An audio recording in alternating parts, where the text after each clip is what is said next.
എല്ലാവർക്കും നമ്മുടെ പുതിയൊരു വീഡിയോയിലേക്ക് വീണ്ടും സ്വാഗതം.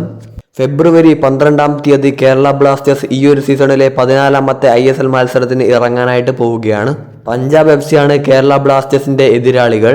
ഈ ഒരു മത്സരത്തിൽ പുതിയ താരങ്ങളെയൊക്കെ വെച്ചുകൊണ്ട് കേരള ബ്ലാസ്റ്റേഴ്സ് ഇറങ്ങാൻ സാധ്യതയുള്ള ഒരു പോസിബിൾ ലൈനപ്പ് നമുക്ക് ഈ ഒരു വീഡിയോയിലൂടെ നോക്കാം.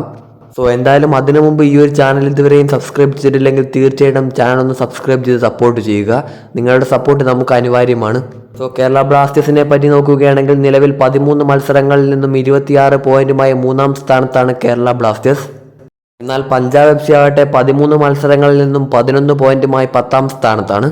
എങ്കിലും കഴിഞ്ഞ മത്സരത്തിൽ ഒഡീഷ FCയോട് 1-2 എന്ന സ്കോർ ലൈനിൽ പരാജയപ്പെട്ടിട്ടാണ് കേരള ബ്ലാസ്റ്റേഴ്സ് വരുന്നത്.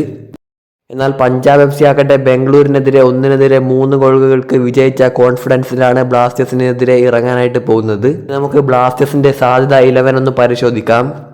ഒരിക്കൽ കൂടി പറയുന്നത് തീർച്ചയായിട്ടും ഒരു സാധ്യത 11 മാത്രമാണ്. ഇതിൽ ഒരുപാട് മാറ്റങ്ങൾ ഉണ്ടാവാൻ സാധ്യതയുണ്ട്. ചിലപ്പോൾ മാറ്റങ്ങളൊന്നും ഉണ്ടാവാതെയും ഇരിക്കാം.